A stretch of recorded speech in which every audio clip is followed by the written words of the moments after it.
You wouldn't do that to me, huh? That's whatever. I would never, ever do it to you. All right, once we're gonna work through judge Holmes to make information, so homes are off from a line break. The meeting is here, please remove them. There's clipboards inside, make sure you sit by a clipboard. If there's not one next to you, please let me know. Gonna go over a lot of information, so please, yeah. Yeah.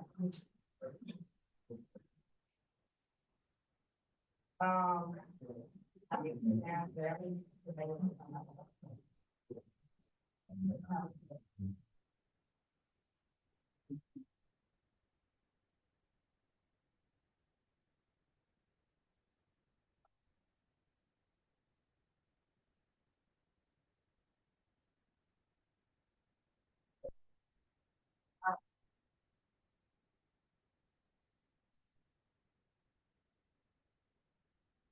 Sit next to the clipboard.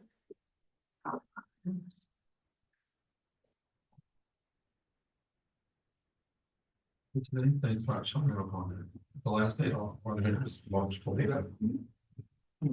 All rise, county court law review is now in session. Officer Terrence on presiding. You may be seated.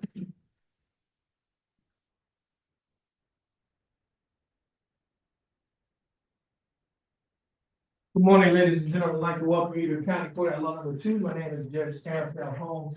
I'm the presiding judge here in County Court at Law Number 2. You have been asked to come to court this morning for what we call an arraignment. What the arraignment is, it's an opportunity for the court to tell you what you've been charged with, what your rights are, and what your options are concerning your case. Now, the case that you have in this court is a criminal case. It is a misdemeanor criminal case. Criminal cases are divided into felonies and misdemeanors. Your felony cases are referred to as your more serious type offenses, whereas your misdemeanor cases are normally referred to as your petty offenses. It does not mean that they're not serious. It just means that they're not as serious as a felony offense. Now, felony offenses are divided. Now, let me back up now. When I use the term serious, what I'm talking about the facts of the case and the possible punishment that a person can receive if they are convicted of the offense. Felony cases are divided into five categories. We'll start at the top and work our way on down to the bottom. You have the capital murder, first degree felony, second degree felony, third degree felony, and the state jail felony. If a person is convicted of a state jail felony, the range of punishment is minimum 6 months to a maximum of 2 years in the state jail, and a fine that does not exceed $10,000. If a person is convicted of a third degree felony, the range of punishment is minimum 2 years to a maximum of 10 years in the state penitentiary, and a fine that does not exceed $10,000. If a person is convicted of a second degree felony, the range of punishment is minimum 2 years to a maximum of 20 years in the state penitentiary, and a fine that does not exceed $10,000. If a person is convicted of a first degree felony, the range of punishment is minimum 5 years to a maximum of 99 years to life in the state penitentiary, and a fine that does not exceed $10,000. Now, if a person is convicted of the highest felony, which is a capital murder, the range of punishment is minimum life in the state penitentiary without the possibility of parole or death by lethal injection. Now, as I mentioned to you earlier, your case is a misdemeanor case, so you wouldn't have to worry about those type of punishment. However, misdemeanor cases are divided into 3 categories. We'll start at the top, work our way on down to the bottom. You have the class A misdemeanor, the class B misdemeanor, and the class C misdemeanor. The class C misdemeanors are cases that normally start in the JP court or the city court, which is the municipal court. Those type of offenses of like speeding, not having your seatbelt on, having an expired sticker, and those type cases. Now, the range of punishment for a class C misdemeanor is minimum, minimum $0 to a maximum of $500. It's a fine only. You only could be given a fine, you can't be given jail time. Those cases come to this court when the person is found guilty in the JP court or the city court, and they appeal the case. And appeal is they would like to have a higher court to review their case, they get a new trial, and it comes here. The range of punishment does not change. It's the same. So a person cannot be given a fine that does not exceed $500. Now, if they fail to pay the fine, the court can issue what is called a capias pro fine. And that simply means that they'll be ordered to pay the fine. If they can't pay the fine, they have to sit the time out in the county jail. And if they sit the time out in the county jail, for every 1 day that they sit in the county jail, $100 will be credited toward their fine and court costs. Now, the next highest misdemeanor is a Class B misdemeanor. The range of punishment for Class B misdemeanor is minimum $0 to a maximum of $2,000, or a fine, or jail time from 0 days to 180 days, or they could be given both jail time and a fine. For the Class A misdemeanor, the range of punishment is minimum 0 days in the county jail to a maximum of 365 days, which is a year, or a fine from $0 to $4,000, or they could be given both such fines and fines. Now, a person may be eligible for what is called probation. There are two types of probation. One type of probation is called unadjudicated probation, and the other type of probation is called adjudicated probation. Now, with the unadjudicated probation, you do not have a conviction on your record. If you successfully complete the probation, the case will be dismissed. It will not result in a conviction on your record, and you can get what is called a non-disclosure. Non-disclosure is where your record is actually sealed to the general public. The general public cannot have access to your record. Now, the term that I use is general public. The government can have access, but most of the public is general public, so the general public cannot have access to it.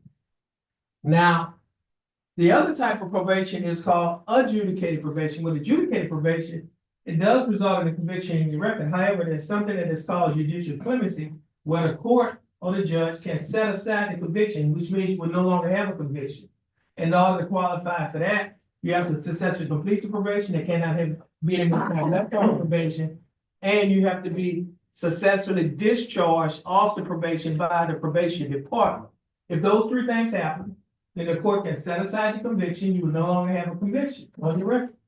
Now, however, if you get another conviction later on, we call that a subsequent conviction, then this case that you receive judicial clemency on can be resurrected, revived, and brought back up, and it can be used against you. And if you try to get a license with CPS, which is Child Protective Services, they can deny giving you a license, or if you have a license, they can suspend or revoke that license.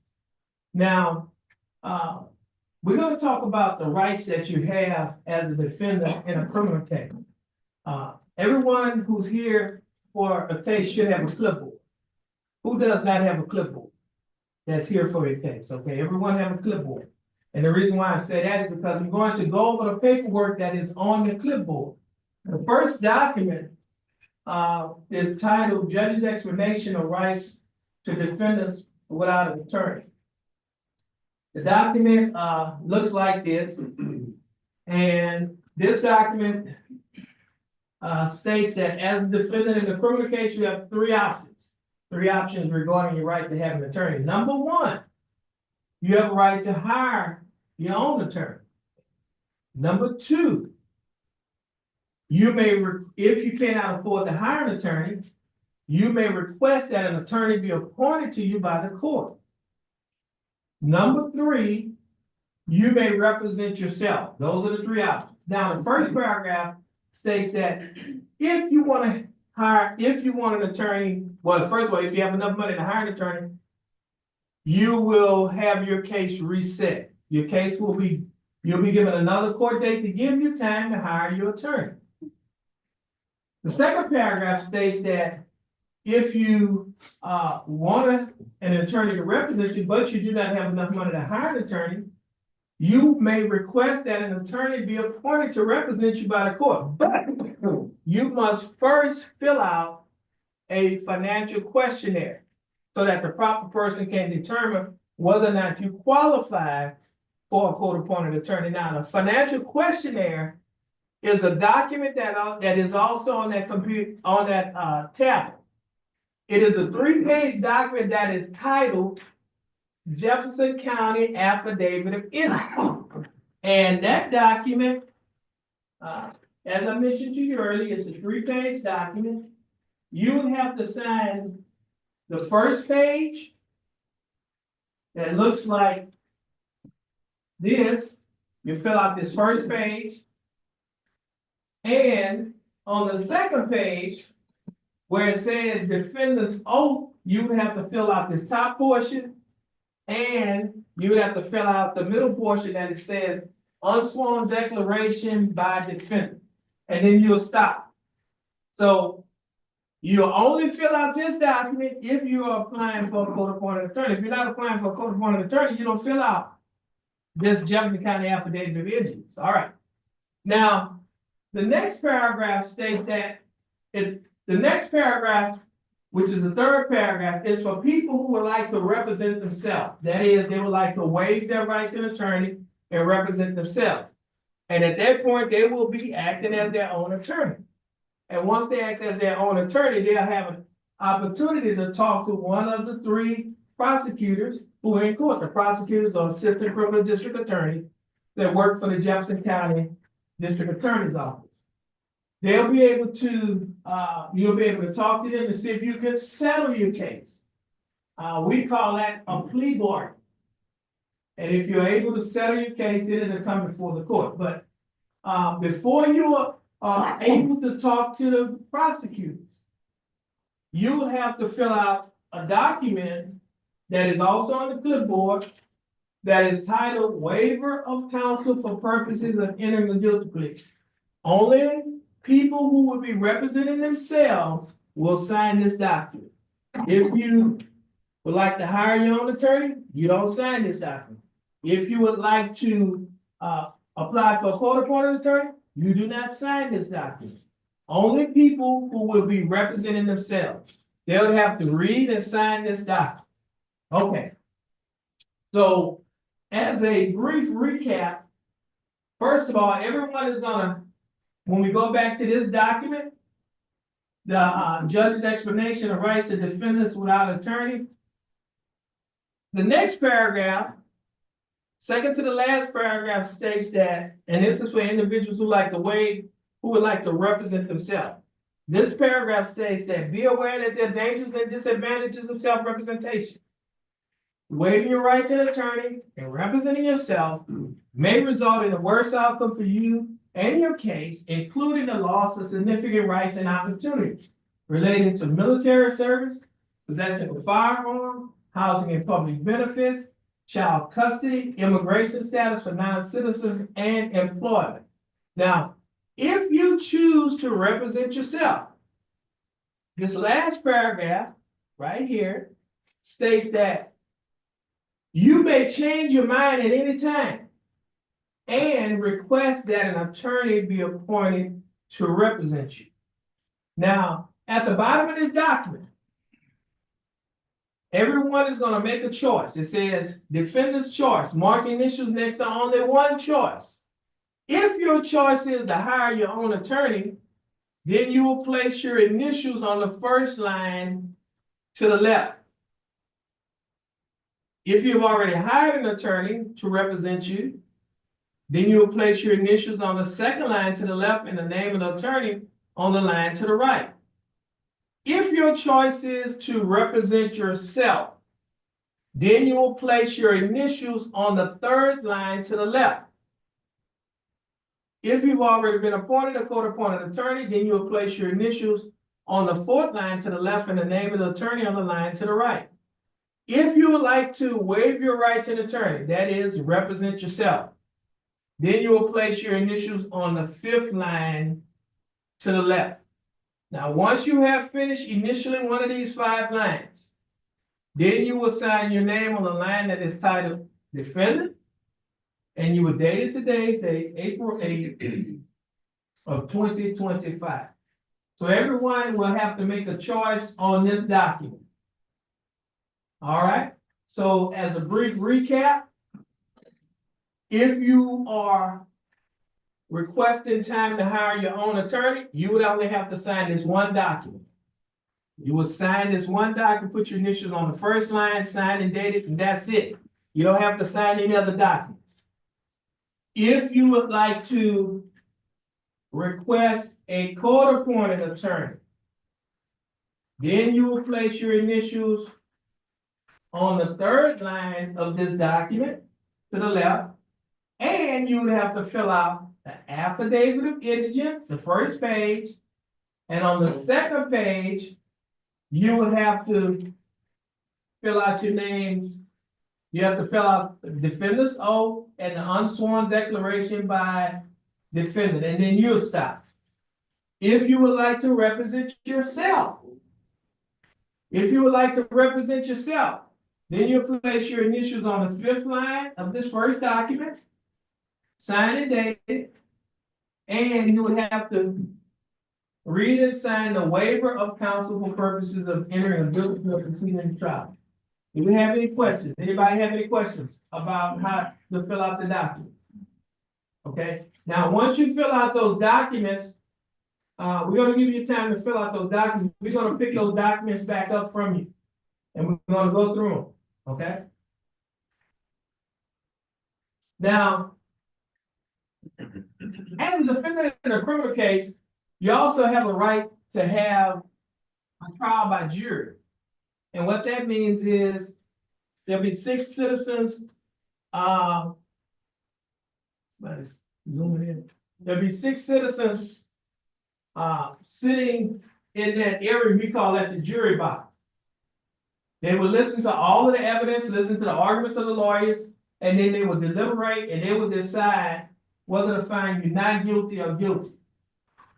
You also have a right to waive or give up your right to have a jury trial. Waiving or giving up your right to have a jury trial means that you don't want to have a jury trial. If you waive or give up your right to have a jury trial, then your case will come before the court or the judge in one of 3 ways. One way it can come before the judge is by way of a trial. And somebody might say, well, how can it come by way of a trial if I waive my right to have a trial? Well, it comes by way of what we call a bench trial. A bench trial is a trial by judge only. The judge would be the judge and the jury in the case. The judge will listen to the evidence, listen to all the arguments, the judge will apply the facts to the law, and then the judge will decide to find you not guilty or guilty. You also have a right to waive or give up your right to have a bench trial. At that point, if you're waiving your right to have a jury trial, if you're waiving your right to have a bench trial, you're telling the court that you want to enter a plea of guilty or no contest. Guilty, you're telling the court that you committed the offense that you've been charged with. No contest means that you will not be fighting or you will not be contesting the charges. And if that's the case, then you'll have an opportunity to work out a plea bargain with the state. The second way the case will come before the court is by way of what we call an agreed plea bargain. Agreed plea bargain means that you and the state have reached an agreement regarding your punishment. In essence, let's say the state has offered to settle this case for probation. And you say, okay, well, I accept that. That's an agreed plea bargain. It comes before the judge. The judge can do one of 2 things. The judge can accept or reject that plea bargain agreement. If the judge rejects the agreement that you made with the state, you can take your plea back. You can say, well, judge, since you're not accepting the plea bargain agreement, I'm not pleading guilty or no contest. I'm taking my plea back. You have a right to do that. Now, if the judge does follow the plea bargain agreement, that is, he goes along with the probation, gives you probation. If you decide within 30 days that, you know what, I think I've been wrongfully convicted, or the court committed an error by convicting me, then, and you would like to appeal your case, then you would have to get permission from the judge to appeal your case. If the judge gives you permission, then your case will leave this court and go upstairs to the Ninth Court of Appeals, where there are 4 judges up there. They will review your case and they will decide whether to grant or deny your appeal. If they grant your appeal, they can simply find you not guilty. Or they can send the case back down to this court and order this court to give you a whole new trial. Or if they deny your appeal, then you can appeal your case to a higher court than the Ninth Court of Appeals. You can appeal your court to the highest court, the highest criminal court in the state of Texas, Texas Court of Criminal Appeals, located in Austin, Texas. You have to file what is called a pro se petition for discretionary review. What that means is, pro se means you're representing yourself, and you'll be petitioning that court to review your case to see whether or not your appeal should have been granted, whether or not you've been wrongfully convicted, or whether or not this court committed an error by convicting you. They can do one of 2 things. They could grant or deny your petition. If they grant your petition, they can simply find you not guilty. Or they can send the case back to the Ninth Court of Appeals with orders, or they can send it back to this court with orders to give you a whole new trial. Now, if they deny your petition, then at that point, your conviction will stand. Now, the other right that you have a right to enter into what we call an unagreed plea bargaining agreement. Unagreed means that you're in the state of talk, you didn't like what they was offering, but you want to plead guilty and no contest, but you want the judge to set your punishment. We call that an unagreed plea bargain. And the judge will look at, the judge will set your punishment anywhere within the punishment range from probation to jail time or a fine, or jail time and a fine, anywhere within the punishment range. All right. Now, the other right that you have, besides having a right to have, jury trial, you also have a right to have witnesses to come to court. That chair that have the microphone in front of it, that chair is called the witness stand. Witnesses will come to court, they can testify for you, against you. If you're representing yourself, you ask a question, if you have a lawyer representing you, your lawyer can ask a question, we call that either direct examination or cross-examination. Now, you can also waive or give up your right to have witnesses, which means that you will not be calling witnesses. It does not mean that they will not be calling witnesses, because the state will be calling witnesses. Now, you also have what we call a Fifth Amendment right against self-incrimination. I know a lot of times we look at television shows and we see somebody on the show, on the witness stand, and say, well, I take the fifth. They want to ask a question, I take the fifth. In essence, I'm not saying anything because I'm exercising my Fifth Amendment right to the United States Constitution to remain silent. Okay? And so that's what the Fifth Amendment right is. The state cannot force you to testify, the government, the DA's office, nobody can force you to take the witness stand if you exercise your Fifth Amendment right against self-incrimination. Now, you can waive or give up your Fifth Amendment right against self-incrimination, which means that you will be taking a witness stand. Now, you also have a right, what we call discovery. You have a right to have discovery. Discovery simply means you have a right to see the evidence that the state has in its file. All the evidence that the state will be using against you, you have a right to see it. You have a right to have access to it. We call it discovery. Now, with discovery, as I mentioned to you earlier, you have a right to see the evidence that the state will be using against you.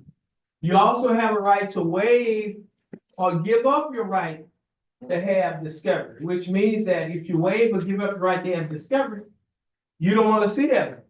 In essence, you don't want to see the police reports, the lab reports. You don't want to see your statements, witness statements, the video recordings, the audio recordings, any type of instruments, or any type of documents that the state will be using against you. You have a right to see, have access to those things.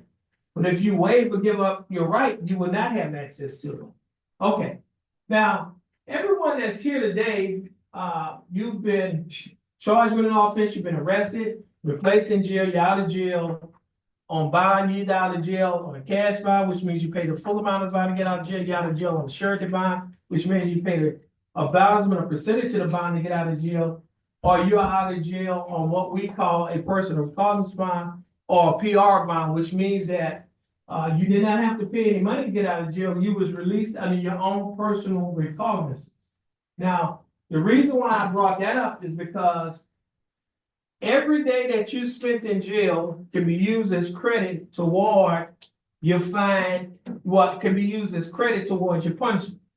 So for example, let's say you spent 5 days in jail, and let's say you talk to the district attorney's office to work out a plea bargain, they offer you to serve 5 days in jail.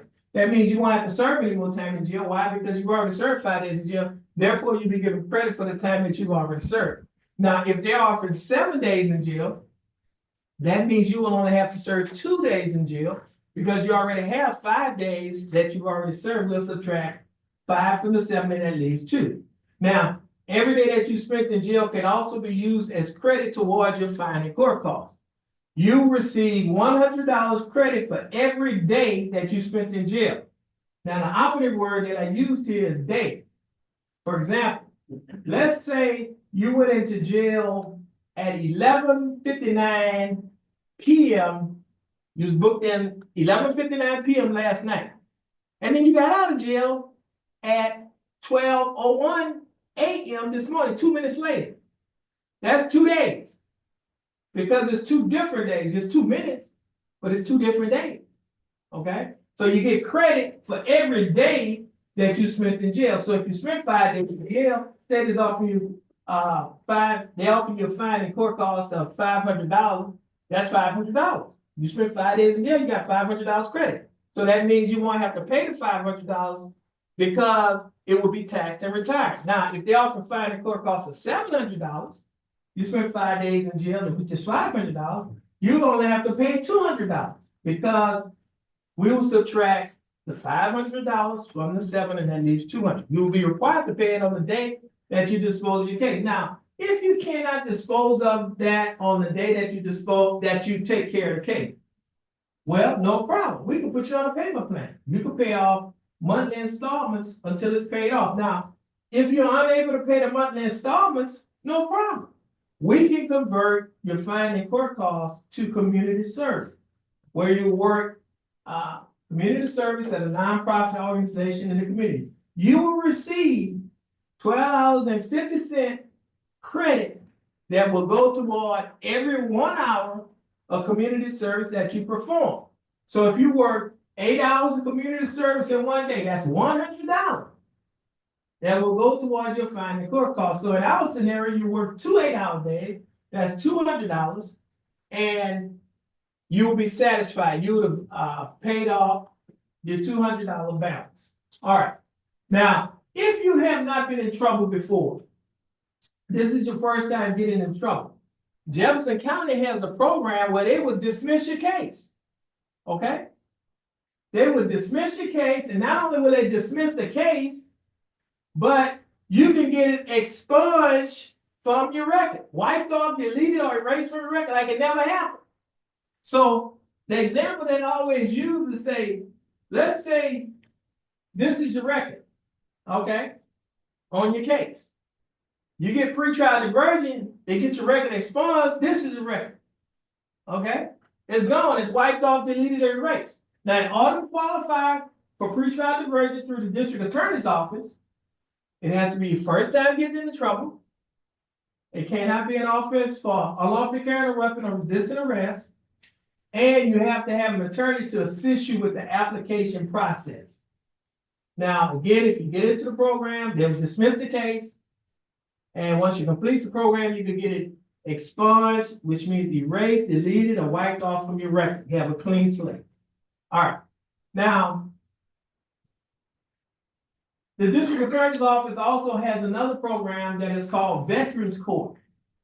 And with the Veterans Court program, what they will do, you just have to be a member of any one of the branches of the United States military. Any one of the branches. You get into the program, you complete the program, they will dismiss the case. And you could get what is called a non-disclosure. A non-disclosure, as I mentioned to you earlier, is where your record is sealed to the general public. So the general public cannot go into the record, it's sealed. Okay, and that program is for veterans only, all right? Now, this court has a program that God led me to start in the first 100 days of taking office, which was March of 2017. The program is called the CSI program, stands for Community Safety Initiative.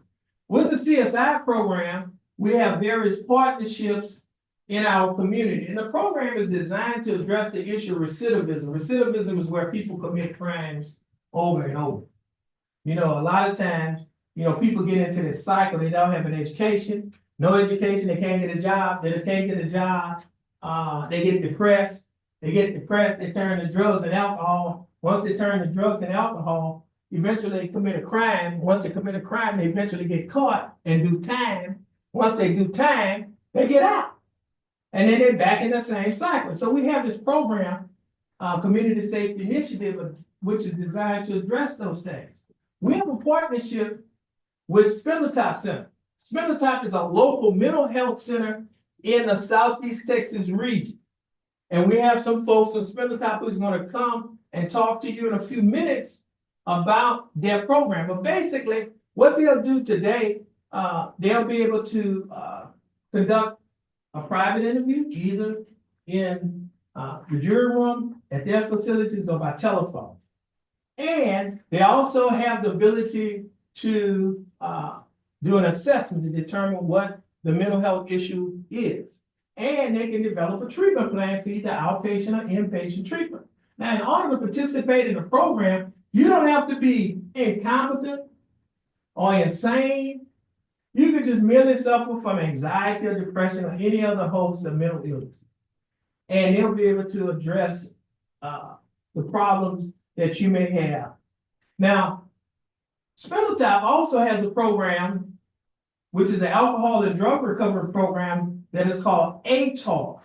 ATAR is an acronym, ATAR, that stands for Addiction, Treatment, and Recovery. We also have a partnership with our Golden Triangle, our local drug and alcohol council, which has a program that is called OSAR, OSAR, that stands for Outreach, Screening, Assessment, and Referral. Both of those programs are drug and alcohol recovery programs. They would do an assessment. Well, they would do a screening and assessment, develop a treatment plan for either outpatient or inpatient treatment. If you are unemployed or if you're looking for a better job, well, we have a partnership with the Golden Triangle Empowerment Center that has a partnership with Lamar University, and Lamar University has a program that is called CICE, stands for Center for Innovation, Commercialization, and Entrepreneurship. It is a job training and a job placement program, the hotel industry, the shipping industry, the chemical industry. Once you're trained in any one of those areas, they will help you to get a job in the area that you're trained. If you haven't graduated from high school, if you do not have a GED, well, they have a GED program where you can get your graduate equivalency diploma. Now, all of those programs that I just mentioned to you are free. It does not cost you anything but time. And like I say in this book, we do not just give time, we take our time. That simply means we do not just arrest the problem, we address the problem. We believe that if we address the problem, we can produce productive people. And if we produce productive people will not commit crimes. Why? Because they have too much to lose. And so therefore, I like to say that when we come to County Court at Law Number 2 of Jefferson County, Texas, we do not just have court as usual. We have unusual court. And that simply means that we're not different. It just means that we're trying to make a difference in the lives of the individuals that come before the court. And if we make a difference in their life, we'll make a difference in their home. If we make a difference in their home, we'll make a difference in the community, because what comes out of the home goes into the community. And so if you're interested in any one of these programs, just let us know, and we'll be happy to give you brochures with the information and direct you to people that you can talk to about any one of these programs that I just mentioned. So as I mentioned to you earlier, we have some folks here from Spindletop. We have Caitlin and our mental health deputy Patricia Barrett. They're going to come to you and tell you just a little bit more about the program that they have to offer. Thank you. Okay. Good morning, ladies and gentlemen. Like Judge said, my name is Patricia Berry. I am a deputy with Jefferson County Sheriff's Office. I'm also a mental health liaison with the county. I work closely with Spindletop. I have people like Caitlin here, who's a qualified mental health professional that rides with me on a daily basis. The reason that we're here this morning in the courtroom is because the judge does care about each and every person that enters the court. He wants to make a difference here, and so do we. And that all depends on you. This is strictly voluntary.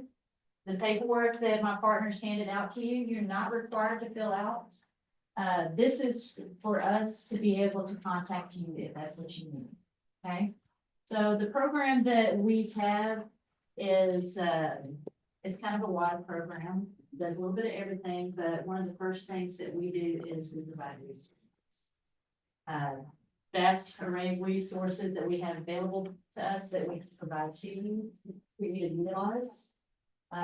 It's going to be up to you to contact us, and Caitlin's going to tell you a little bit on how to fill out that paperwork there so we can get your information. At the top of the paperwork is basic information. It's your name, phone number, email, birthday. We need that information to put you into our system and to contact you. Under that is how you'd like to be contacted, and the options are call, text, or email. Whatever you check is how I will contact you. I will not contact you unless it's checked in the box. Under that is resources, and most of the resources on here is I'll email you a link and you have to fill or do whatever it says out yourself. But if you were to check mental health, which is PTSD, depression, or anxiety, or substance use, which could be any type of drug or alcohol, then you'll work with Spindletop and we'll help you get the resources and the services that you need for those specific things. Everything else is self-explanatory. If you want to talk to me in person today, you can write anywhere on your paper. You can talk to me in person. The judge will call you up, and when he's done with you, I'll come out and I'll get you, and we'll pull you to a back room and we can speak. But if you'd rather talk on the phone, whether it be today or anytime this week, you can just write that on paper as well, and I'll reach out to you when I can. So statistics show that people who enter the criminal justice system oftentimes have mental health needs that are not being met, or substance abuse issues, or simply no lack of resources. We're not offering you a golden ticket, but we are offering you the chance to better yourselves or somebody else, maybe not even you, somebody else that you know. Give us a call. That's what we're here for. We do have our first resource today is going to be this card that I'm going to hand out to you when we come and pick up that paperwork. This card simply has the crisis hotline number on the back of it, which is available 24 hours a day, 7 days a week. There is help out there, people. Again, this is absolutely voluntary. You're not required to fill out this paperwork. But thank you very much for allowing us to take time out of your day. Thank you, Caitlin and Deputy Bear. Yes, sir. Okay, now, ladies and gentlemen, we have another person that's gonna come to you and talk to you about what we call a Violence Intervention Prevention Program. We call it it's part of the pretrial diversion program that the district attorney's office has. We have Johnny who's gonna come and tell you a little bit more about that program. And this is for individuals who have cases where it's assault, family violence case. Yeah, John? Thank you, Judge. Good morning. I work for, I'm Johnny Stewart. I'm the BIP director for Family Services of Southeast Texas. And I've been working with the BIP program for going on 23 years now. I'm actually one of the facility, but now I'm, BIP director, but I still do the groups. These groups are for those who have had a charge of domestic violence, men and women. We have a women's group and we have a men's group. So what we do is we share information with you how to deal with situations other than using violence. It's an 18-week program. It's 2 hours, so the groups are 2 hours. This program has been going on for almost 50 years and it's been very successful. I'm pleased to say that, out of the 23 years that I've been doing the program, I think that we've had, and I've been keeping stats, maybe 5 people who didn't successfully, once they completed the program, reoffended. So we have almost like a 95% success rate. We teach men and women how not to be violent in relationships. So it's a pretty intense program, and I will challenge you.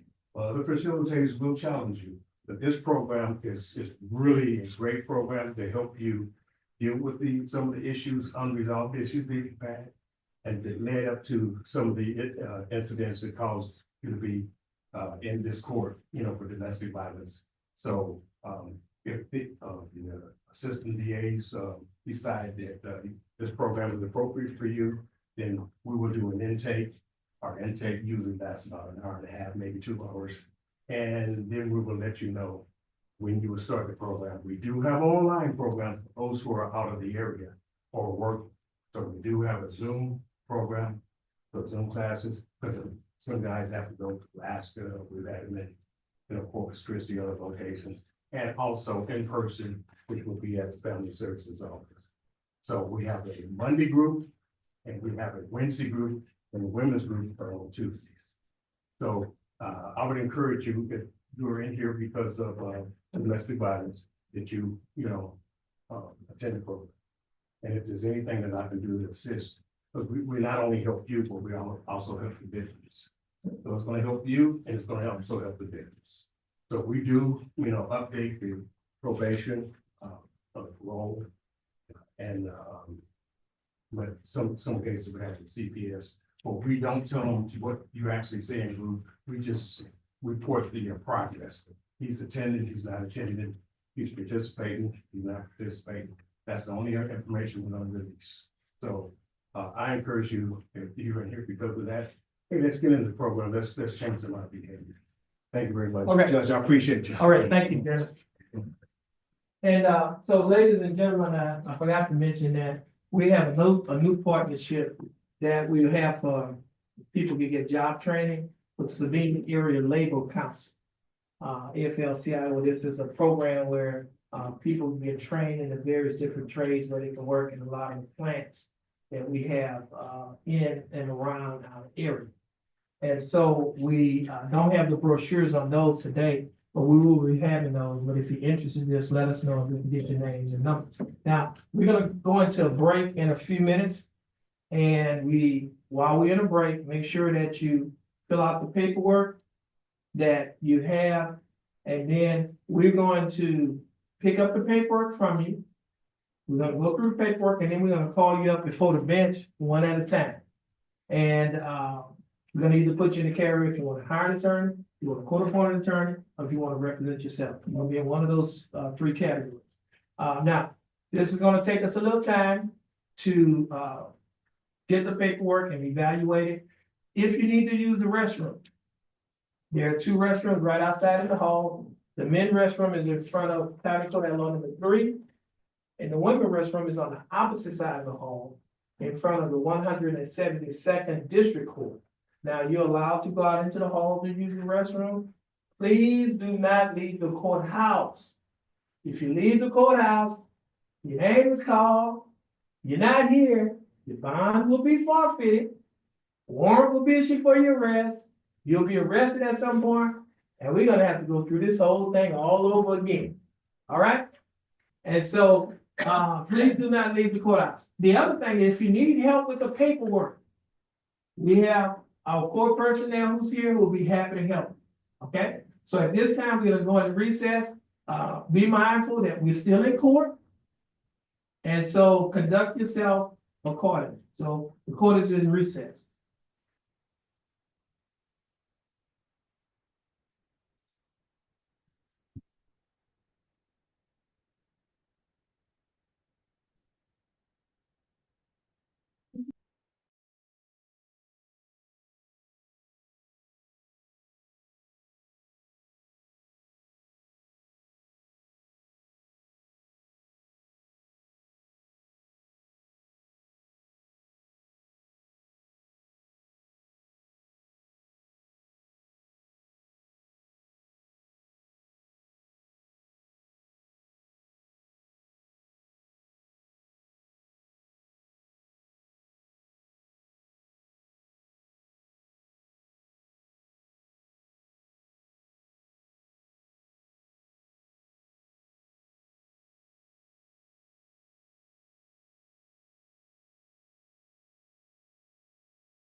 Ms. Daigle, your full name is Joyce Renee Daigle.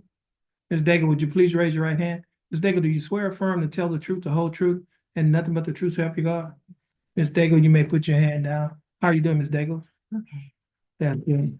Ms. Daigle, I have before me two documents. The first document is titled Judge's Explanation of Rights to Defendants Without Attorney. You recognize this document? And is this your signature on the line that's titled Defendant? Yes, sir. And are these your initials on the line that state you'd like to apply for court-appointed attorney? Yes, sir. Also have another document that is titled Jefferson County Affidavit of Images. Do you recognize this document? Yes, sir. On page 2 of this same document, there's a signature above the line that is titled Defendant Signature. Is this your signature? Yes. Ms. Daigle, before you signed and initialed all of these documents that I just showed you, did you read the documents? You, okay, you say you read some of them. Yeah, I'll stand it. Okay, but I mean, you wrote responses to questions like when it asks for your defendant's oath. I see where you have your signature, defendant's signature, for example, right here, where you have your signature and your the date. Yes, sir. Did you read this document? You didn't read this part? You just signed it? Okay, what I'm gonna do is, I'm gonna let you take a seat at that table right there. And you know, you can read the document if you need some assistance. We could provide assistance to you, okay? Ms. Mosby, could you hand this document? No, you're gonna sit at that table right there.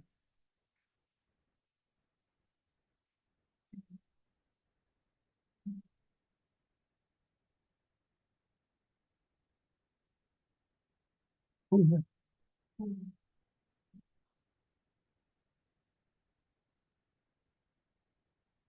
know, what? How did they get set for an arraignment?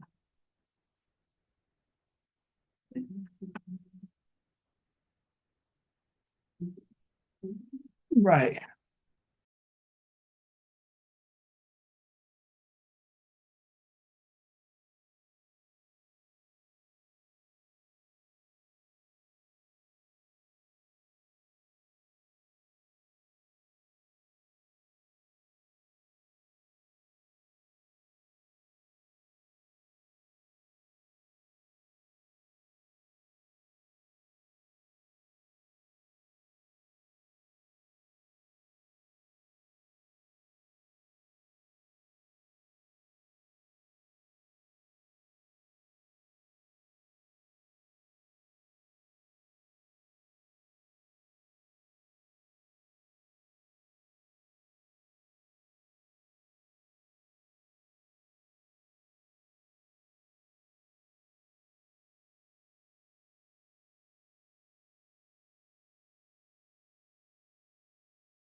Do you recognize this document?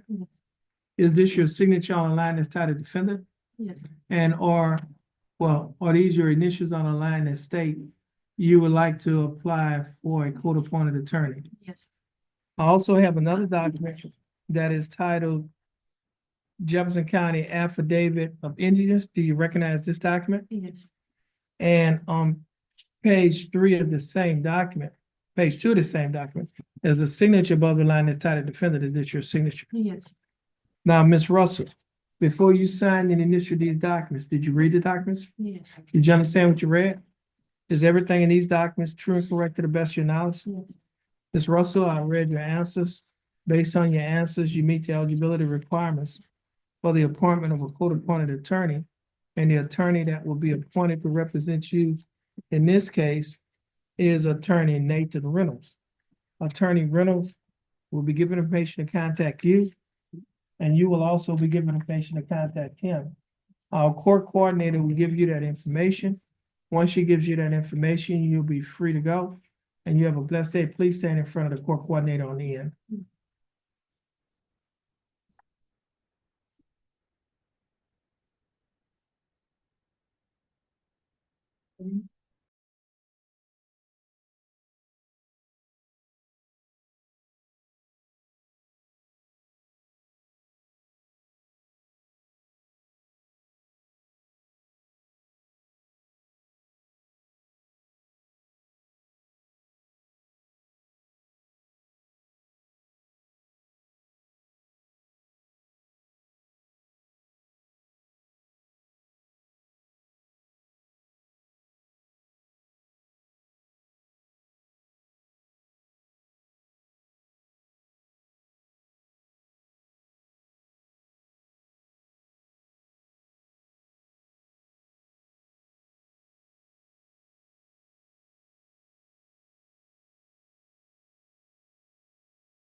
Get you to raise your right hand again.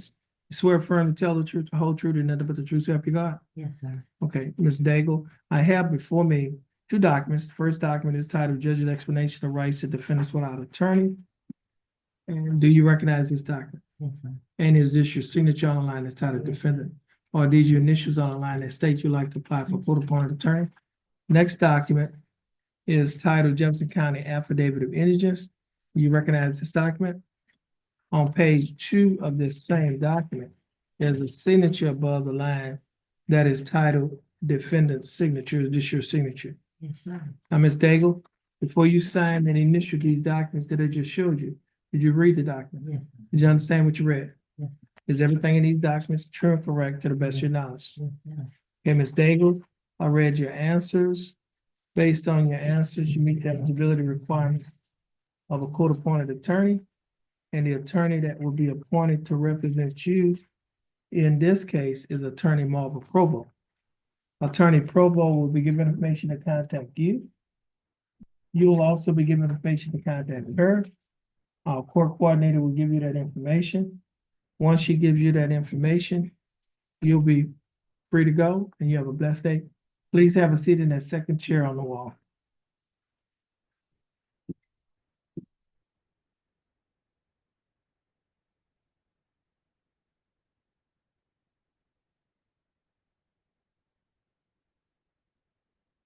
Megan Barron.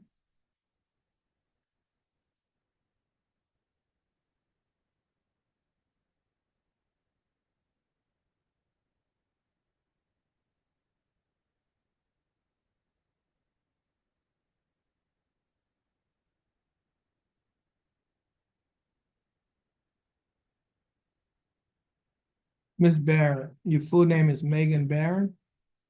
Yes, sir. Megan Denise. Megan Denise Barron? Yes. Ms. Barron, would you please raise your right hand? Ms. Barron, do you swear or affirm to tell the truth, the whole truth, and nothing but the truth to help you God? Yes, sir. Ms. Barron, you may put your hand down. How are you doing, Ms. Barron? That's good. Now, Ms. Barron, I have before me two documents. The first document is titled judge's explanation of rights to defendants without attorney. Do you recognize this document? Yes, sir. And is this your signature on the line that cited defendant? Yes, sir. And are these your initials on the line that states you'd like to apply for a court-appointed attorney? Yes, sir. I also have a document that is titled Jefferson County Affidavit of Indigence. Do you recognize this document? Yes, sir. On page 2 of this same document, there's a signature above the line that is titled defendant signature. Is this your signature? Yes, sir. Now, Ms. Barron, before you signed and initialed these documents that I just showed you, did you read the documents? Yes. Did you understand what you read? Yes. And is everything in these documents true and correct to the best of your knowledge? Yes, sir. Ms. Barron, I read your answers. Based on your answers, you meet the eligibility requirements for the appointment of a court-appointed attorney. And the attorney that will be appointed to represent you in your case is Attorney William Wilkerson. And Mr. Wilkerson will be given information to contact you. And you will also be given information to contact him. Our court coordinator will give you that information. Once you get that information, you'll be free to go. And you have a blessed day. Please have a seat in that first chair on the wall. Okay. Ms. Daigle, could you move to that first chair and she could get in the second chair? Okay. Thank you.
Daquan Hadnot.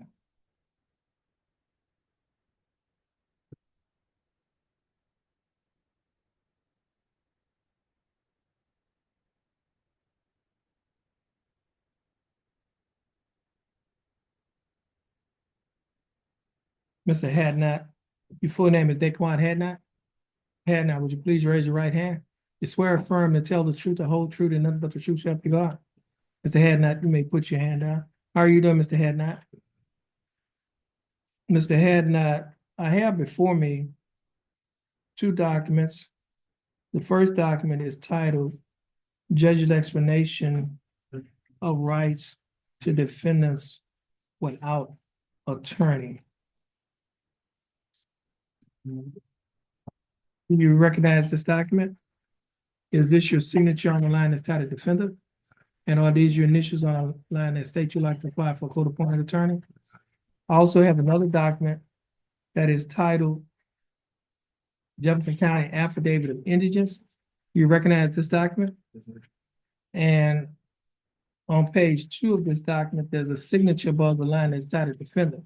Is this your signature? Now, Mr. Hadnot, before you signed and initialed these documents, did you read the documents?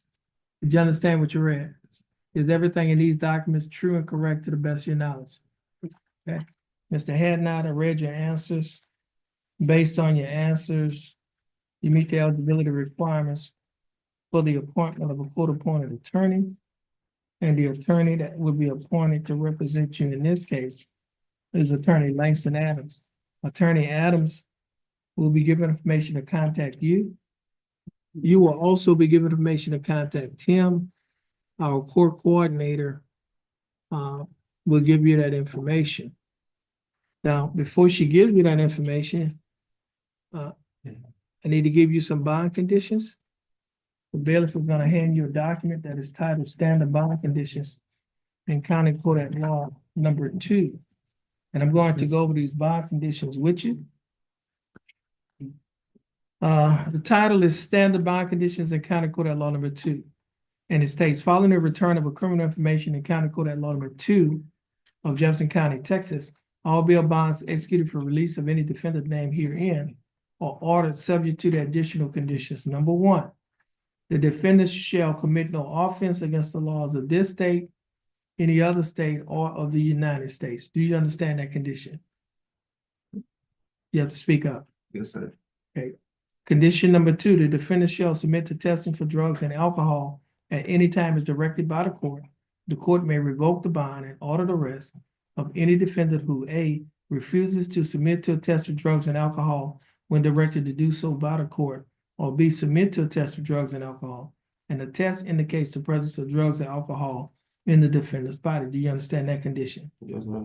And now, condition number 3 does not apply. Condition number 4 does not apply because that only applies in the DWI case. However, condition number 5 does apply.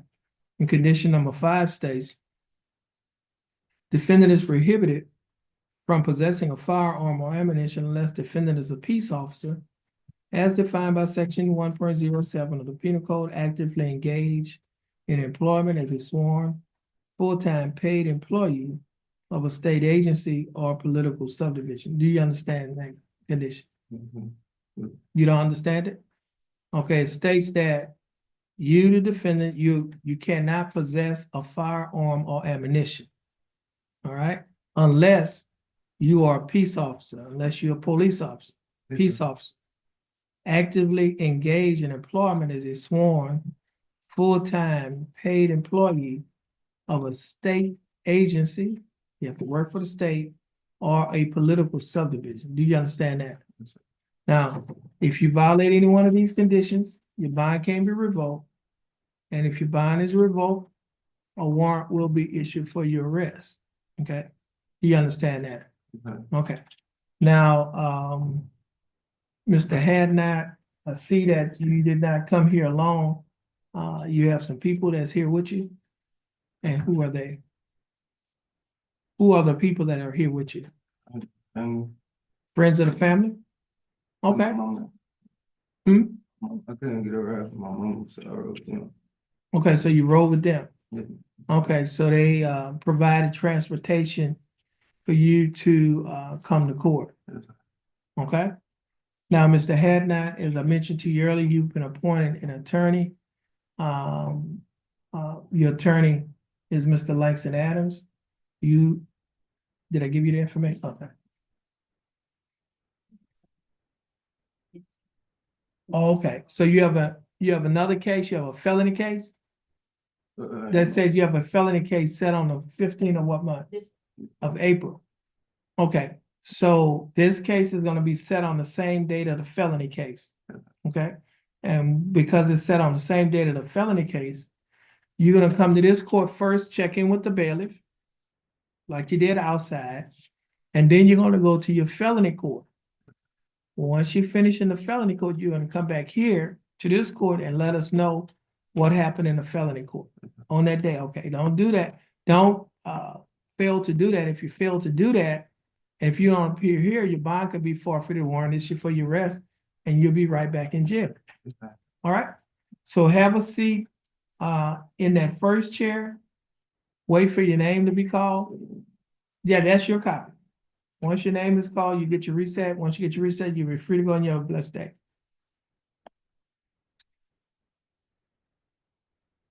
That's the phone. Anybody has a phone, you need to turn the phone off. Okay, thank you.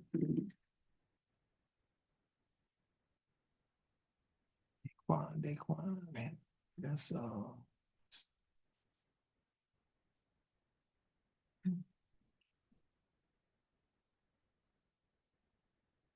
okay. Derek Will Turner.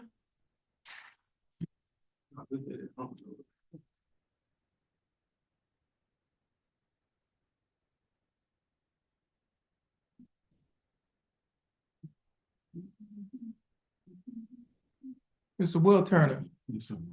Okay. How are you doing? Good. Okay. Do I know you? Yeah, St. George. Okay, I figured that the beard kind of threw me off. Okay. Now, state. Okay.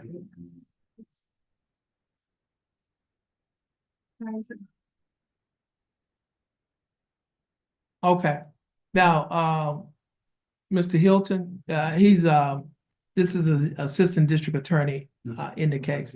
Now, I know Mr. Will Turner, probably been knowing him since he was I ain't gonna say knee high to a grasshopper, but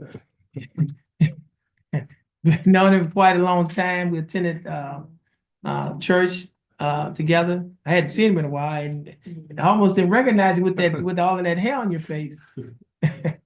But anyway, if you think there's a conflict of interest, the court will be willing to recuse itself and transfer this case to another court.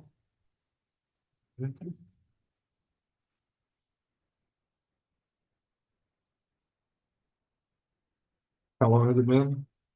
Oh, I've been knowing him a long time. We used to attend church together. I hadn't seen him in a while, but but just for the record, you and I have never talked about the case, right? No, sir. So I never made any promises or anything that you regarding the case. Okay. But as I said, I know him from affiliation with a church here in Bowman. Okay. You're all right. The state doesn't see any need unless the court feels like that it's proper for justice in this matter. Okay, well, I do know the gentleman, but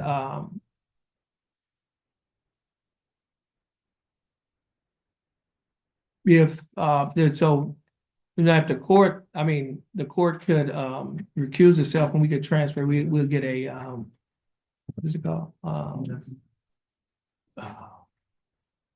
We won't be able to transfer it next though. We'll have to get the visiting judge to handle it if the DA think that there may be a conflict of interest. I don't think there's a conflict of interest, Your Honor. Okay, so the state waives any potential conflict of interest? Yes, Your Honor. Okay. Okay, so we'll proceed with it. All right. Thank you. Now, Mr. Will Turner, I was looking at your affidavit of indigence. Okay. Let me do this here. I want to disclose any public information. I just go off of it.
Mr. Fourier, your full name is Brandon Michael Fourier.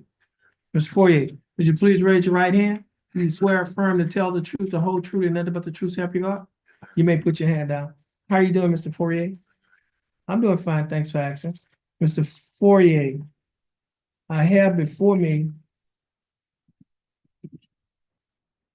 two documents. The first document that I have is titled Judge's Explanation of Rights to Defendants Without Attorney. And the second document that I have is Jefferson County Affidavit of Indigence.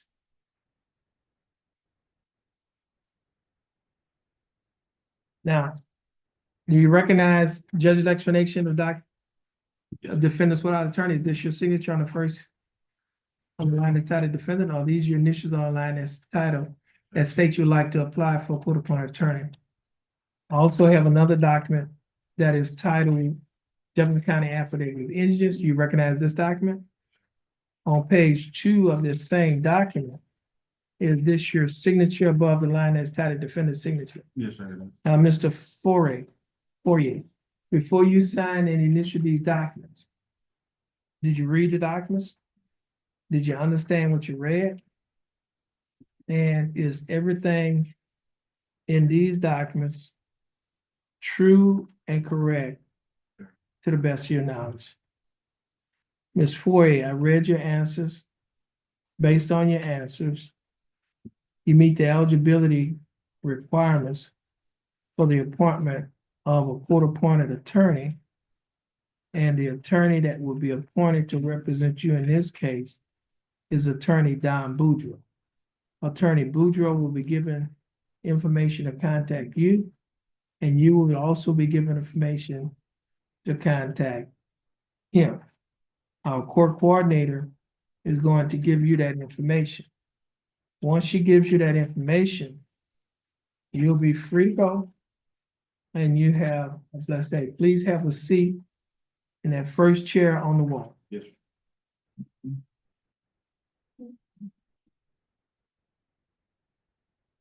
Which one? Okay, he didn't have a court date on that one. Just.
Okay.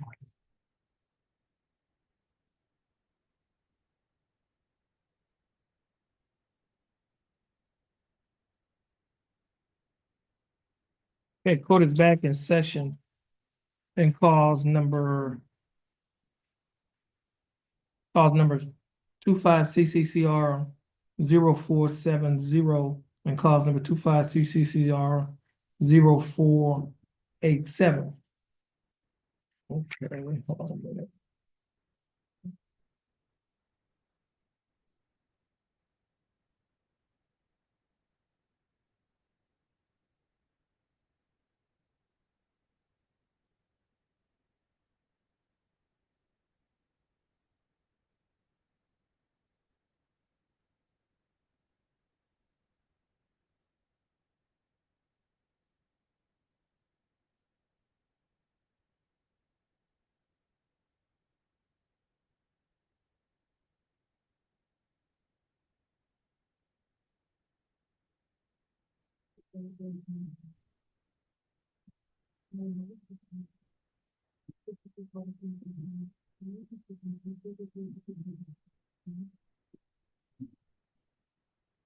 Wait. We do have another thing. Have a good day.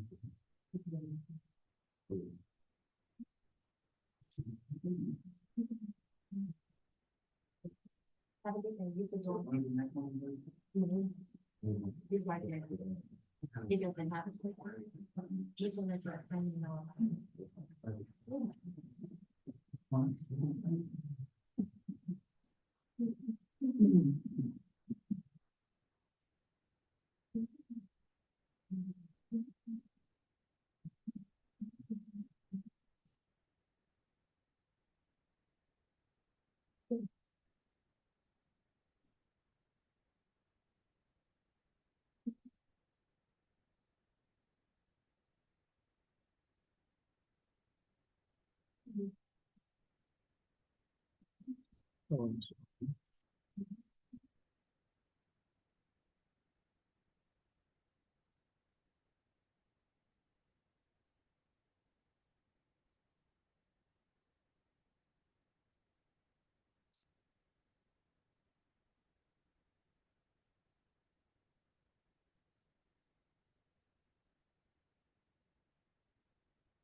Okay, Mr. Will Turner, would you please raise your right hand? Do you swear affirm to tell the truth, the whole truth, and nothing but the truth, so help you God? Yes. Mr. Will Turner, you may put your hand down again. Mr. Will Turner, how are you doing? That's good. Now, Mr. Will Turner, I have before me two documents. First document is titled Judge's Explanation of Rights to Defendants Without Attorney. You recognize this document? Yes. And is this your signature on the line that's titled Defendant? Sir. Or are these your initials on the line that state you'd like to apply for a court-appointed attorney? Sir. I also have another document that is titled Jefferson County Affidavit of Injuries. Do you recognize this document? Yes. On page 2 of the same document, there's a signature above the line that is titled Defender Signature. Is this your signature? Yes, sir. Mr. Will Turner, before you signed and initialed these documents, did you read the documents? Yes. Did you understand what you read? Yes, sir. And is everything in these documents true and correct Yes. to the best of your knowledge? Okay, Mr. Will Turner, I read your answers. Based on your answers, you meet the eligibility requirements for the appointment of a court-appointed attorney. And the attorney that will be appointed to represent you in this case is Attorney Tom Burbank. Attorney Burbank will be given information to contact you and you will be given information to contact him. Our court coordinator will give you that information. But before she gives you that information, I need to give you some bond conditions. The bailiff is handing you a document that is titled Standard Bond Conditions in County Court at Law Number. Let me see that back. I need to.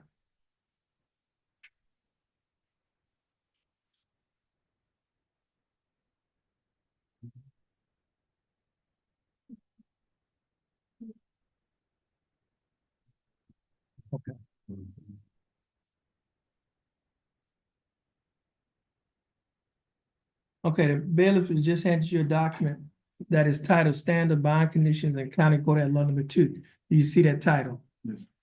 Okay, and it states as follows: following the return of a criminal information in County Court at Law Number 2 of Jefferson County, Texas, all bail bonds executed for release of any defendant named herein are ordered subject to the additional conditions. Number one, the defendant shall commit no offense against the laws of this state, any other state, or of the United States. Do you understand that condition? Yes, sir. Condition number two, the defendant shall submit to testing for drugs and alcohol at any time as directed by the court. The court may revoke the bond and order the arrest of any defendant who A, refuses to submit to a test for drugs and alcohol when directed to do so by the court, or B, submit to a test for drugs and alcohol, and the test indicates the presence of drugs or alcohol in the defendant's body. Do you understand that condition? Yes, sir. Now, condition number 3 does not apply. Condition number 4 does apply. And condition number 5 states the defendant whose information charges an offense listed under section 49.04 through 4906 of the Texas Penal Code, that's where the DWI statute is located, okay? Shall not operate any motor vehicle unless the vehicle is equipped with an interlock device mechanism that makes impractical the operation of the vehicle if ethyl alcohol is detected in the breath of the operator, and said device shall be installed at the defendant's expense with written verification of such installation being submitted to the court on or before 3 days after the date. Do you understand that? Yes, sir. Now, condition number 5 states the defendant shall obtain, maintain, pay for, and have no violations with the ignition interlock device, mobile breath device. Any violation will be grounds for revocation. Do you understand that? Yes, sir. Now, condition number 6, the defendant must attend AA-NA meetings 3 times a week and provide proof to the court. Do you understand that? Yes, sir. Now, we have, I have document, have to give you a verification form and locations of AA-NA meetings here in our area. Now, the first document is the verification form. Every time that you go or attend an AA-NA meeting, you need to bring that with you, and they're going to sign it. Yes. And then when you come back to court on your court date, you'll bring that form back in with you so that we can verify that you have been attending. Yes. Now, there are locations that you can go to AA-NA meetings. Yes. You can go to any one of those locations, anyone that's nearest or convenient with you. All right? Yes, sir. All right. So your case is going to be reset. Your attorney is attorney, I think, Tom Burbank. Mr. Burbank is going to be given information to contact you, and you will be given information to contact him.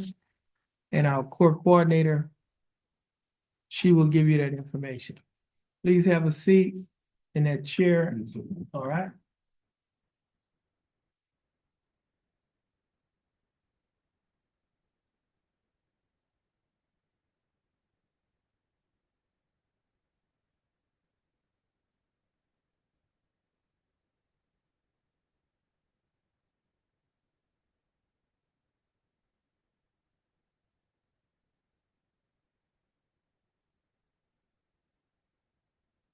Which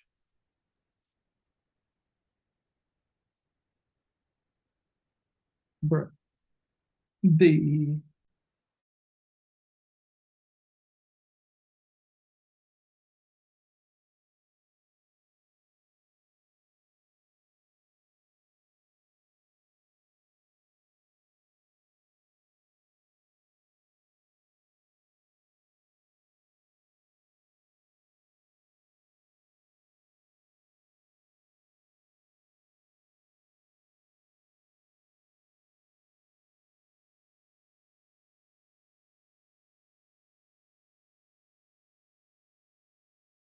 Jackson,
Mr. Gilbert, your full name is Christopher J. Gilbert. Mr. Gilbert, would you please raise your right hand?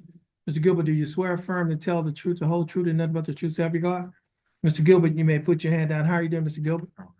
I'm doing fine, thanks for asking. Mr. Gilbert, I have before me two documents. The first document is titled Judge's Explanation of Rights to Defendants Without Attorney. You recognize this document?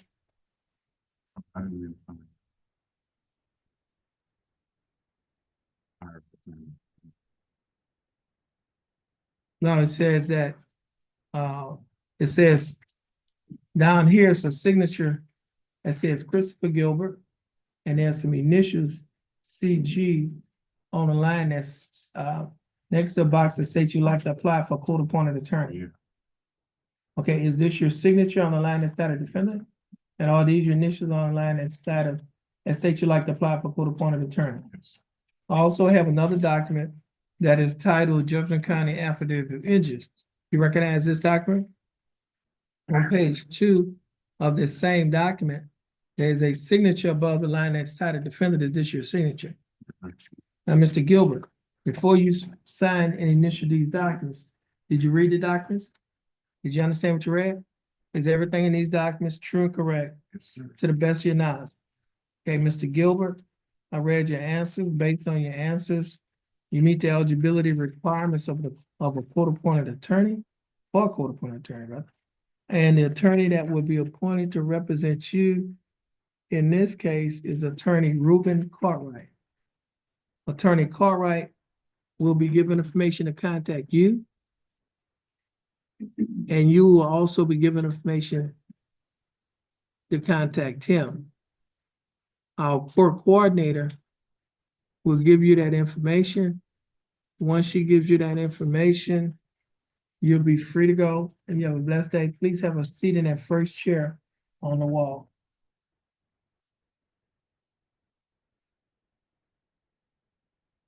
This next case.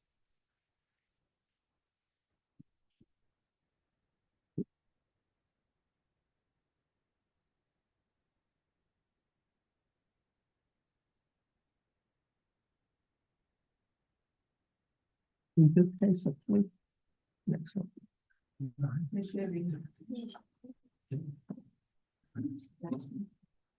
Cepeda, what's that? Okay, I have judge's explanation. It says they want to waive his right. Okay, why don't you come on up? He wants to proceed process. Okay.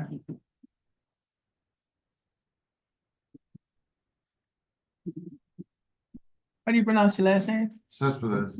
Cespedes. Yeah, like for some reason, bad people out the care of the mother's maiden name. Okay, Cespedes. Okay. Was too. Let's see.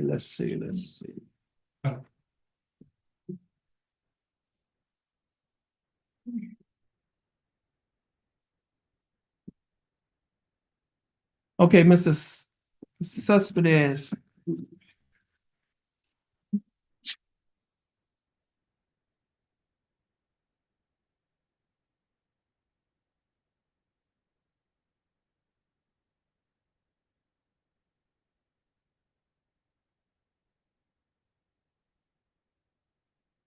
Okay, your full name is Jeffrey Anthony Vasquez Cespedes? Yes, sir. Mr. Cespedes. Would you please raise your right hand? Cespedes, do you swear or affirm to tell the truth, the whole truth, and nothing but the truth, so help you God? Yes, Your Honor. Mr. Cespedes, you may put your hand down. How are you doing, Mr. Cespedes? Good, but you I'm doing fine. Thanks for asking. Mr. Cespedes, I have before me document that is titled Judge's Explanation of Rights to Defendants Without Attorney. Do you recognize this document? Yes, sir. And is this your signature on the line that's titled defendant? Yes, sir. And are these your initials on the line that state you like to waive your right to attorney Yes, and sir. represent yourself? I also have another document that is titled Waiver of Counsel for Purposes of Entering a Guilty Plea or Proceeding a Trial. Do you recognize this document? Yes, sir. And is this your signature on the line that's titled defendant? Yes, Your Honor. Mr. Cespedes, before you signed and initialed these documents that I just showed you, did you read the documents? Yes, I did. Did you understand what you read? Yes, Your Honor. And is everything in these documents true and correct to the best of your knowledge. Yes, Your Honor. Mr. Cespedes, you talked to one of the prosecutors in your case this morning, is that correct? Yes, Your Honor. Regarding a plea bargain in this case, Yes, sir. and you have rejected that plea bargain, that Yes, offer, sir. is that correct? Yes. Now, and you would like to proceed on this case to trial representing yourself. Yes, sir. Well, my wife plans on dropping the charges today, so. Well, that was my question. My question is, you would like to proceed on this case representing yourself? Yes, sir. Okay, now, Mr. Cespedes, pursuant to the case of Ferretta versus California, 422 US 806, I need to ask you some questions. Have you ever studied law? No, sir. Okay. Have you ever represented yourself in a criminal action? No, sir. And now, do you understand the charges or the charges that have been brought against you? Yes, sir. Okay. Now, this is a Class A misdemeanor, and are you aware of the maximum penalty for the charge? Yes, sir. Now, are you familiar with the exact elements of this charge? Yes, sir. Well, that's be proven, okay. Do you realize that if you are found guilty, that the full range of punishment is available? Yes, sir. Do you realize that if you represent yourself, you're on your own? Do you understand that? Yes, sir. As a judge, I cannot tell you how you should try your case or even advise you as to how you should try your case. Do you understand that? Yes, sir. I cannot help you in any way. All right. Now, are you familiar with the Texas Rules of Evidence and Texas case law? No. Okay. Do you realize that the Texas Rules of Evidence and Texas case law govern what evidence is admitted, and in representing yourself, you must abide by those rules? Okay. For example, how you conduct a voir dire examination. Do you know how to conduct a voir dire examination? No, sir. And do you know what are the grounds for excusing a juror for cause? Do you know what is hearsay? Yes, sir. And do you know some of the exceptions to hearsay? And do you know what a proper impeachment of a witness, how to properly impeach a witness? Yes, sir. Okay. And do you know when character evidence is allowed in trial? No, sir. Do you know when and how to make proper objections? No, sir. Do you know when and how to move for a directed verdict? No, sir. Do you know how to offer evidence to protect the record for appeal? No, sir. Do you know the proper grounds for mistrial? No, sir. And are you aware that failure to timely move for a mistrial may waive crucial mistakes made by the state or this court? Sir. Do you know how to request and object to a jury instruction? Are you familiar with the Texas Rules of Criminal Procedure? No, sir. Do you realize that those rules govern the way in which a criminal action is tried? Now, I must advise you that in my opinion, you will be far better defended by a trained lawyer than you can by yourself. I think it is unwise for you to try to represent yourself.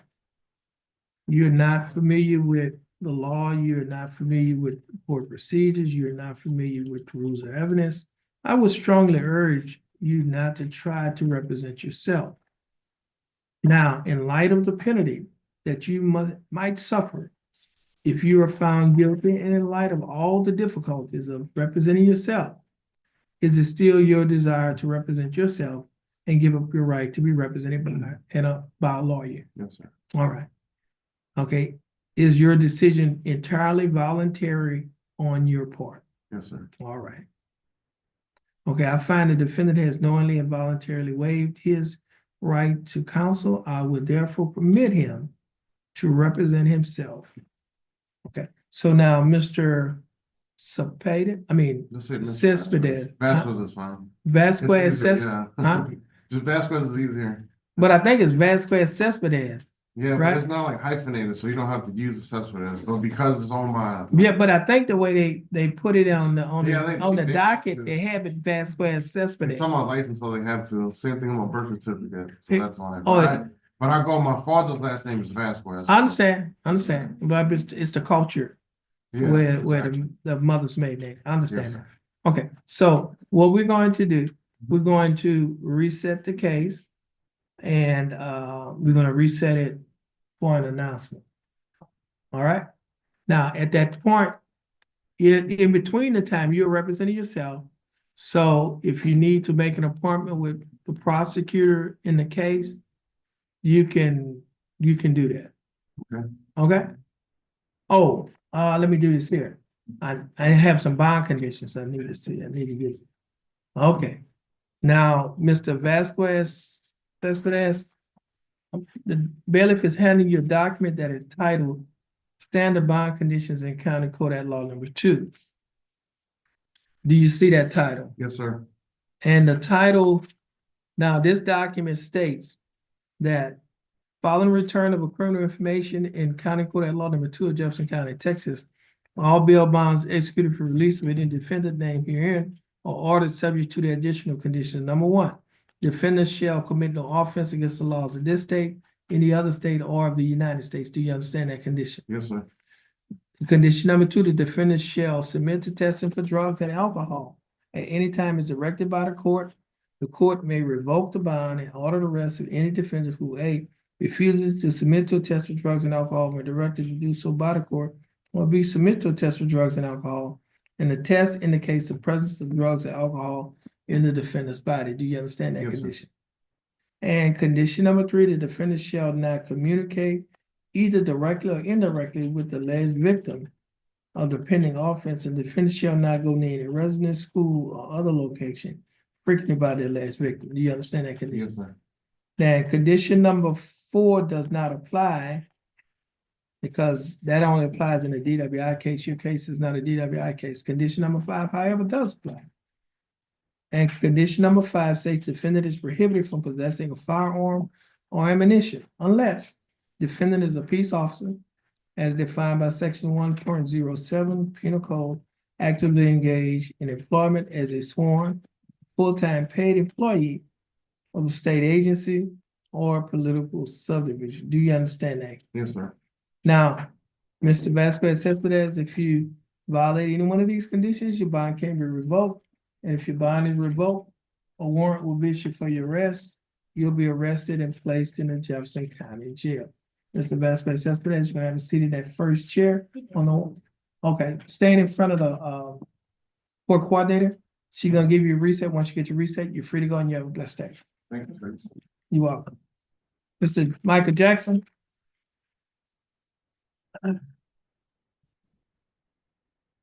Let's see what you got.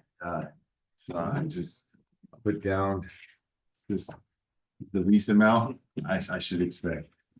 Okay, So that is just play it safe. okay, that's good. Okay, now, Mr. Jackson, Sir. let's see. I have before me 2 documents. The first document is titled Judge's Explanation of Rights to Defendants Without Attorney. Well, first of all, Mr. Jackson, would you please raise your right hand? Will you swear affirm to tell the truth, the whole truth, and nothing but the truth, so help you God? Yes, sir. Mr. Jackson, you may put your hand up. Mr. Jackson, do you recognize this document? It's the judge's explanation of rights to defendants without attorney. Yes, yes, sir. Is this your signature on the line that's titled defendant? It is. And are these your initials on the line that states you like to apply for? Oh, Miss, Yeah, I put that based off what I was. you know, but you're supposed to put it Alright, on, you put it on the third, you're supposed to put your initials on the 3rd line. You made a mistake and put it on the 4th line. Okay. Gotcha. Okay.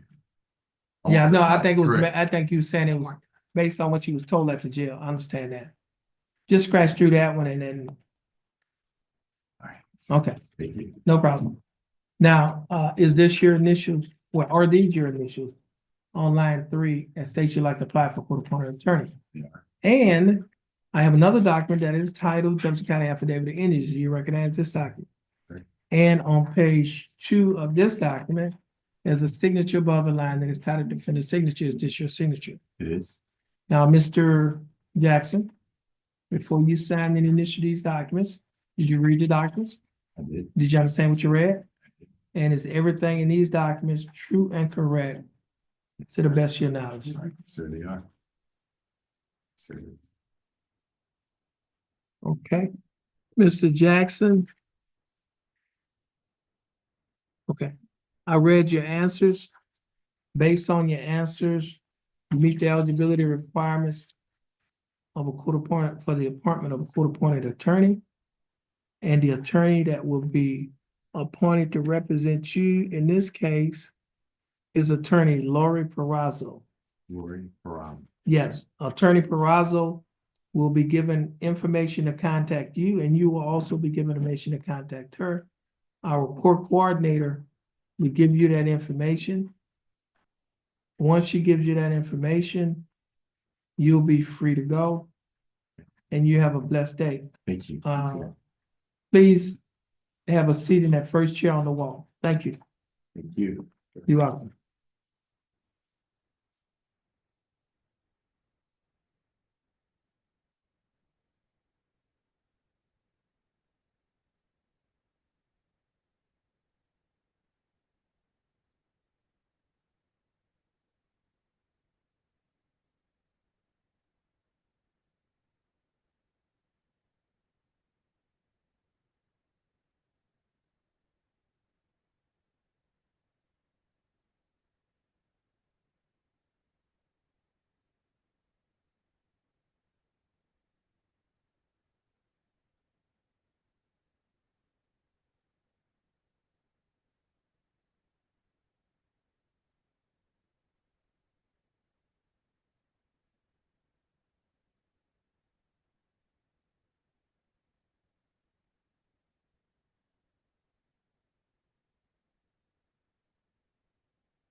Have a great one.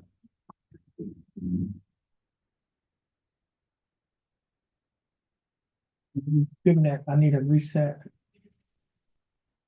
Okay, let me do this here. Aurelio Ledesma, Yes, sorry about that, sir. okay, how you, now, Mr. Ledesma. We're gonna have to, we're gonna reset your case. You need to be here in person on that court date. Yes, sir. And the reason why I didn't show up is because I had hired a lawyer and he evidently called court 2. That's where court 3. That was where my original court was at because I told him. I guess he didn't do his due diligence and didn't realize I was in court 2 now. I've been in court 3 for about 3 months, and so they just changed me over to your court, and so that kind of changed the whole scenario. because I was trying to talk to the DA myself in the other court. And that's why I was under the impression my court day was already reset and I didn't leave Houston. This is where I work and live. But yes, sir, if we, Your Honor, if we can reset it, I would greatly appreciate that. Yeah, we're gonna, give him And I could have that signed. We email it. I can sign it or notarize it here in my office if I what are need you to talking about? and send it back. Do For the what? reset, if do I need to sign anything? For No, the no, reset, no, do I need to no, sign we're gonna anything? give you the reset here, but it's gonna be reset 1 week. And that Okay. date, Um, the 15th. I have a question. Because on the other court, I had requested the DA. I was going to defend myself. That was Okay, but the you would have to come in here and sign the paperwork. yes, Hold on a minute. yes, Your Honor. Paperwork in his file that says that? No, there's paperwork that you would have to fill out. Yes, and I did fill it out in the other courtroom, but I can fill it out in yours. But my Hold on a question, minute. Yeah. But then he said something. Hold on, let me go to, hold on a minute. Let me look in your no file. problem, no problem. I understand. Let's see.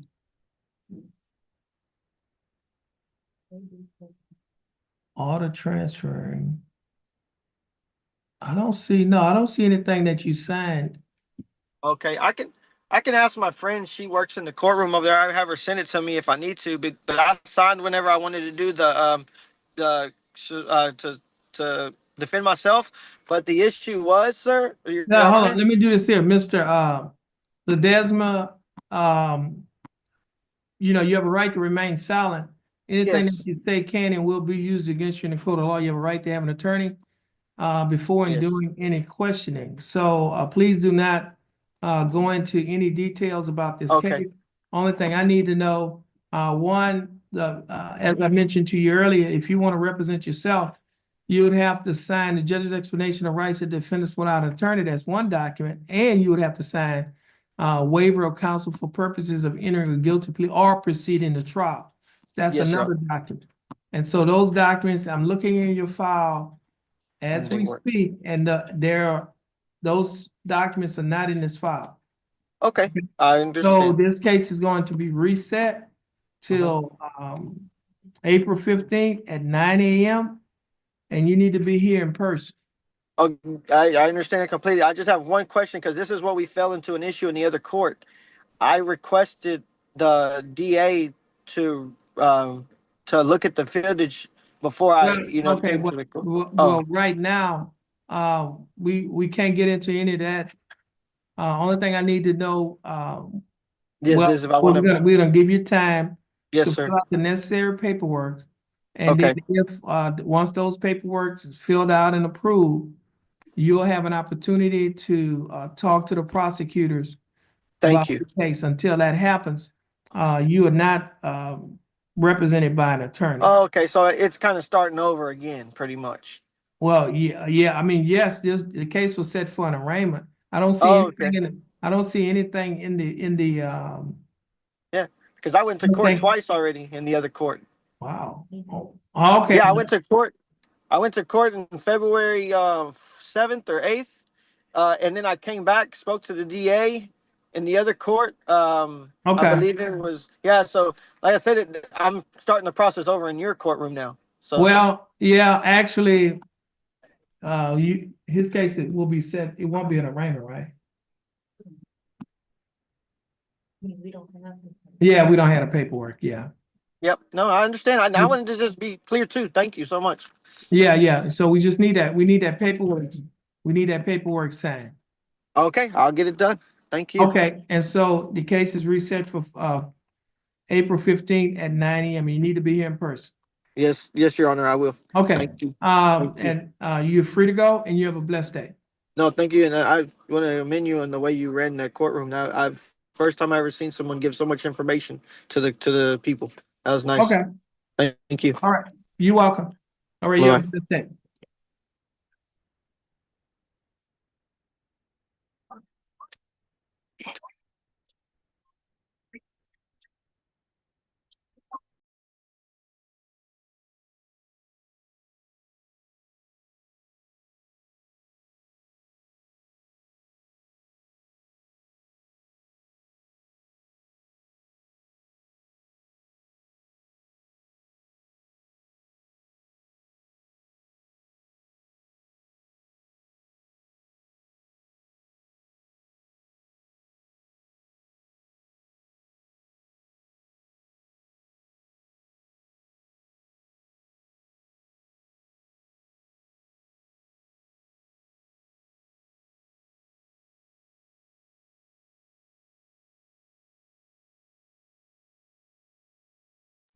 Next case is cause number 24 CCCR 2080 case of Styles of State of Texas versus William Pugh.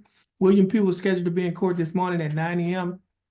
At or about 9 a.m., the court's bailiff called the name of William Pugh at the courthouse door. William Pugh did not answer. William Pugh has not appeared in court since the court has been in session.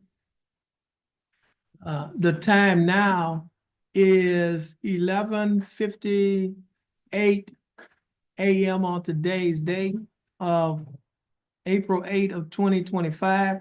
Ms. Bailiff, would you please call the name of William Pugh at the courthouse door?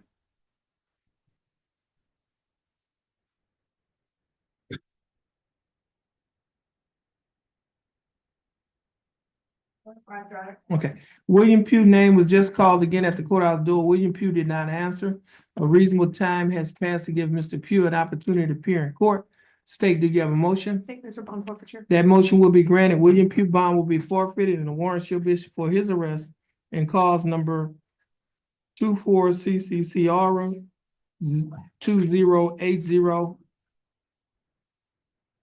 And this will conclude the calling of the court's initial appearance docket on today's date of April 8th of 2025 in County Court at Law number 2 of Jefferson County, Texas. Judge Terrence L. Holmes presiding.